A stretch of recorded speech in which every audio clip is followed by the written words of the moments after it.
15 things I would do if I wanted to get fat again. I don't, but here is what I would do. So yes, what I'm doing is 100% working on your inversion thinking so you can see the problems, and at the end of the video, I will share with you the solutions. Just see which one applies to your life. Number 1, start the day with sugary cereals and, orange juice. Seems like a healthy thing to do, the orange juice, but actually it's a lot of sugar and it's gonna lead to sugar crash. And it's gonna lead to actually craving more carbs and more food. Second thing, start tomorrow. Today is not perfect. I have to make it all perfect. Tomorrow might be. Spoiler alert, it won't, but it might. Number 3, constantly snacking and just eating all day, every day.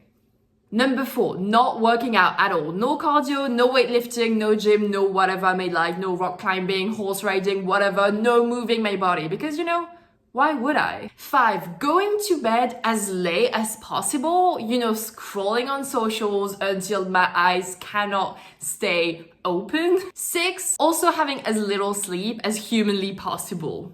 I'll rely on coffee, it's okay. 7, working on my desk all day with no breaks at all. Number 8, drinking iced tea and, Coke and having a lot of creamer in my coffee and, alcohol. Daily. Yeah, even the diet version of everything is bad. 9, consuming as much content as I can, watching people working out on YouTube, and yet still not taking action. 10, complain about my situation, complain about my gene, my genetics, complain about my metabolism and the environment and the people around me, and just complain. 11, being as stressed out and as anxious as possible and not learning how to manage it properly, thinking that just passively scrolling on my phone will actually help and is, stressless time.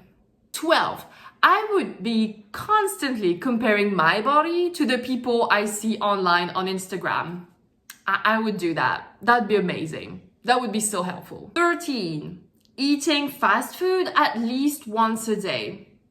It's convenient, why wouldn't I? And it actually tastes quite good. Who doesn't like French fries and burgers? And I'm just gonna disregard the fact that they are, nutrient free, I guess, and calorie dense. Number 14, avoiding vegetables and fruits at all costs. Why would I want nutrient-dense and almost calorie-free food? And number 15, listening to people's advice and opinion and, oh no, it's just one donut. Come on, don't be the boring friend. It's just one glass of alcohol. Come on.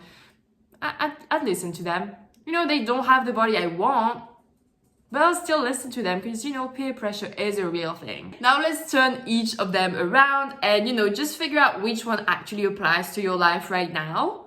And then figure out which solution I'm giving you and what to do next. Okay, number 1, we're talking about sugary cereals and, orange juice. And I know that it can sound either very convenient or, actually healthy because, you're having orange juice for breakfast. So that's basically a fruit, right? This is... First of all, both of them are highly processed and highly, they have a lot of added sugar to them. So you are going to experience that, crash, that midday crash, and you're going to be craving more carbs and more sugar and more energy. And that's not actually going to give you a lot of energy. So either have like an egg and bacon breakfast or Greek yogurt and some fruits, or skip breakfast altogether if you don't actually feel hungry. That is totally okay. Breakfast is not the most important meal of the day. It's just a meal. So you do you. I don't have breakfast, but I have breakfast for lunch. Number 2, start today. I don't care what you're doing. Oh, there you are. Come and say hi. No, she doesn't want to. Okay. So start today. I do not care what time it is when you watch this. I do not care. You can do so much with, for example, having a healthy dinner or journaling on your goals and figuring out a plan or just fixing your sleep schedule. You could just do that and that would be amazing. Excuse you. Number 3, don't snack. Like healthy snacks kind of are not a thing because you don't really need them. Like ask yourself, am I really hungry or am I just bored or, sad or anxious? I really recommend actually having 3 meals per day, like 3 bigger meals or 2 bigger meals. Actually, it's shown if you're trying to lose fat that having just 2 big meals will lead to a better fat loss than having 3 meals, even if it's still the same calorie intake. Just saying. Number 4, this one is obvious. Yes, I'm reading my notes. Working out will assist on your fat loss journey because, you know, weightlifting will help you build your lean body mass or at least maintain it so you can end up looking lean and toned. And we all know that cardio speeds up the process. So why would you want to skip on that? You don't need to work out that often. I actually worked out 4.5 hours per week when I was on my fat loss journey, and that's still something I do now because that's a very convenient amount of time to work out. So you don't need to spend hours at the gym at all. Just be efficient with your plans and you should be good with just 4 to 5 hours every week. Okay, number 5, fix your sleep schedule. It is so important to get enough sleep, especially on the weight loss journey. And if you wonder why, first of all, when you don't sleep, you're a pain in the ass, but you also feel really hungry most often for, you know, the sweet food, sugary food, processed food. And that's not going to help on your fat loss journey, but you also are more likely to skip your workout because you still don't have the energy. So yeah, 7.5 to 9 hours of sleep every night is the way to go, I'm afraid. And that pretty much was actually number 6 as well. Let's move on to number 7. I have a desk job as well. I mean, I work for myself, but you know, I still am working from home on a desk most of the day, right? But I still make sure that every hour and a half, I actually move my body, even if it's just doing like a 5-minute workout or just making myself some tea and going upstairs and going downstairs and, you know, moving my body just a little. That way, you actually maximize your total daily energy expenditure. This will help you on your fat loss journey. The more you move, the more calories you expend, and, you know, we all know that this is great, isn't it? Okay, number 8 is pretty tied to number 1, but, you know, sugary drinks are out. They are highly processed, they are not good for you. Even the Diet Coke version, not good for you at all. The sugar-free sweeteners are not, I don't know how many times I'm going to say it, not good for you at all. You will experience a crash later. You will crave more carbs, you will crave more energy, more processed foods, and, you know, if you're trying to lose weight, that's not going to be helpful at all. And you'll feel hungrier later.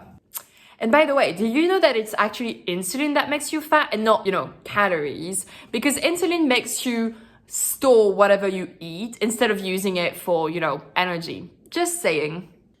So what I would do is just replacing these drinks with water and coffee and tea. Best options, in my opinion, especially green tea, actually. It's full of antioxidant and really good for you. Number 9, pretty obvious, take action. If you just watch one video, let it be this one actually, and then you go and take actions. You don't need to consume so much fitness and wellness and weight loss content. Just watch one video and apply one thing and you should see results over watching a ton of content and not doing anything. Number 10, do genetics actually play a role and can you blame your metabolism? Kinda, but it's not gonna help, is it? You can do with what you have and try to actually get close to the results that you want. And, you know, yes, genetics may play a role in where you're going to lose fat and how quickly you're going to lose fat, and perhaps if you are going to have visible abs or not. But overall, you still have a pretty decent control over how much fat you can lose and, you know, how you can look. Not total, but fairly decent one. 11, stress management is so key because if you are experiencing stress levels, like high stress levels for a long period of time, it's going to increase your cortisol level. And I'm not going to do a science video, but basically cortisol will not help you on your weight loss and can actually make you fat. Because, you know, you stress eat and you don't work out, and it's going to also activate storage mode. So storing on fat, we don't want that. So learn to actively manage your stress, whether it's with journaling, therapy, calling a friend, exercise, massage. I don't know what works for you, but, you know, give it a try. 12, we pose. Like fitness influencers and everyone online, we are going to have good lighting. We are going to at least take the pictures, you know, in the morning, before water, before food, so we can look a bit leaner. We are going to also, some people actually do a quick workout, so we've got that muscle pump going as well. You know, don't compare yourself to people online. And also, I mean, I don't know why I didn't mention that, probably because I'm not using it, but you know, Photoshop and stuff like that are still a thing. Compare yourself to you yesterday. I know it can sound so cheesy, but at the end of the day, that's what truly matters. 13, fast foods are bad. We know that, I know that, you know that, we all know that. It's not good for you. It can be convenient, it can kind of taste good, but at the end of the day, it is going to make you feel shitty long term. So, show yourself the discipline of actually doing something that may kind of suck and have, something healthy and having to cook for a little bit just to have, the long-term rewards instead of the quick and short-term satisfaction of having fast food. Just do that for yourself. I feel like the best form of self-love is fueling your body with what it actually needs. And 15, people that try to tell you it's just a donut, it's just one glass of wine, it's just this, you shouldn't, you don't need to diet, you look good like that. They are more likely doing this because they are self-conscious and because you showing that you're being disciplined and, trying to have the healthiest diet possible and healthiest lifestyle that you can, show that they are actually lacking this discipline. So it kind of shows the gap. That's why they are trying to either bring you down to their level or, preventing you from going up. So if they don't have the lifestyle you want and if they don't have the body you want, don't listen to them. All right, and that was it for today. I randomly wrote this video because I was like, it sounds like a fun way to actually introduce concepts like that. I could actually do a part 2 because there's so much more I could talk about. Tell me in the comments if you have, first of all, if you have any questions, but also which of the problems I've mentioned at the beginning kind of applies to you. I feel like for me, it was mostly complaining and taking as much knowledge as I could without applying it and taking actions and, starting tomorrow because it's not perfect today. So these are my 3. Now, for those of you who actually are ready to, fully commit to their health and fitness and their fat loss goals, I actually opened up a few more coaching spots. So if you're someone who wants to lose 20 plus pounds in the next 90 days or less without starving yourself, without saying goodbye to your favorite food, without spending hours at the gym every single day, and obviously without gaining it all back after the process is over. Editing Florent right here, I noticed that it kind of cut the end. So basically what I meant to say is I'm really inviting you to apply for one-on-one coaching. I don't work with everyone, so there is an application process. And if it doesn't work, if my method doesn't work, you do everything I said and it doesn't work, I will refund you in full. This is how confident I am in my method. So yeah, that's pretty much it for today. I really hope you enjoyed this video. It was fun to make, and yeah, like, subscribe, comment and share, and I'll see you in the next one. Bye.